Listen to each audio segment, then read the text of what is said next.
আজই ডাউনলোড করুন আর এনজয় করুন আপনার পছন্দের শো। নাম পরিচয় ছাড়া একটা মানুষ এরকম ফোন করে অযাচিতভাবে তোমাকে কেন হেল্প করতে চাইবে সোম? সোম, আমার মনে হচ্ছে কি এটা কোনো ট্র্যাপ, কেউ তোমাকে ফাঁসানোর চেষ্টা করছে। কোথায় যাচ্ছ সোম? আমি ওই রাস্তার যে মেরামতের কাজগুলো ছিল সেই সমস্ত কাজগুলো তো এতদিন ধরে জমা ছিল, ওগুলো সমস্ত শেষ করতে হবে। সেই শৈশবতগুলো করাতে হবে, সেগুলোর জন্যই আমাকে বেরোতে হচ্ছে। মিথ্যে তো বলতে পারো না, তো যেটা পারো না সেটা করতে যাও কেন? বলো না, কোথায় যাচ্ছ?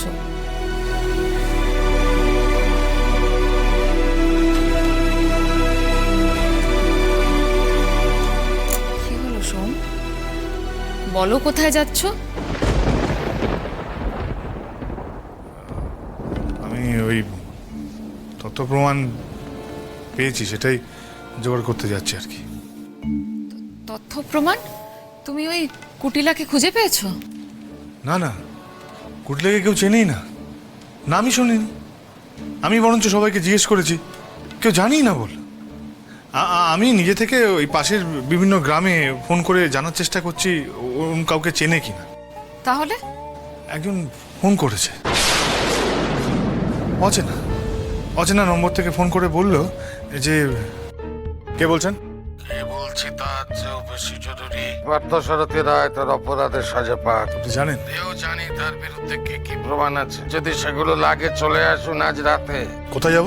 লালকাপুরের মাঠ পেরিয়ে পুরো শিব মন্দিরের কাছে। যদি কাউকে সঙ্গে নিয়ে আসেন তাহলে এই প্রমাণ কিন্তু আপনার হাতে আর কোনোদিন পৌঁছবে না। নাম পরিচয় কিছু বললো না তোমাকে? আশ্চর্য, নাম পরিচয় ছাড়া একটা মানুষ এরকম ফোন করে অযাচিতভাবে তোমাকে কেন হেল্প করতে চাইবে সোম? সোম, সোম, আমার মনে হচ্ছে কি এটা কোনো ট্র্যাপ, কেউ তোমাকে ফাঁসানোর চেষ্টা করছে। না না, কে ফাঁসাবে আমাকে? এই ভুবনপুরে প্রত্যেকটা মানুষ আমাকে ভালোবাসে। যে মানুষ অনেক মানুষের ভালোবাসা পায় সেই মানুষ অনেক মানুষের ঈর্ষারও পাত্র হয় সোম। আচ্ছা আচ্ছা আচ্ছা, বেশ মানলাম কেউ আমাকে ঈর্ষা করে, কিন্তু যে যে ভদ্রলোক বা যে লোকটা আমাকে ফোন করেছিল সে তো নিজেই বলছে যে রায় সাহেবের বিরুদ্ধে সমস্ত তথ্য প্রমাণ সে আমাকে তুলে দেবে। তাহলে তাহলে সে আমাকে ফাঁসাতে যাবে কেন? আচ্ছা সোম, তুমি কেন প্রথমেই বিশ্বাস করে নিচ্ছ যে তোমাকে প্রমাণ দেওয়ার জন্য ডাকছে? ফাঁসানোর জন্যও তো ডাকতে পারে। দেখো পারু, সব মানুষের ভেতরে একজন সুন্দর মানুষ লুকিয়ে আছে। আচ্ছা তুমি বলো, প্রতাপকে আমরা কি দেখেছি, কিরম মানুষ ছিল, আর তার থেকেও কেমন কেমন হয়ে গেছে বলো? এতে চোখের সামনে উদাহরণ আছে। আমার বাবা আর আমার দাদা এক নয় সোম। আমার বাবার হাত পা যদি চলে তার মানে তার অনেক আগে বাবার মাথাটা চলছে।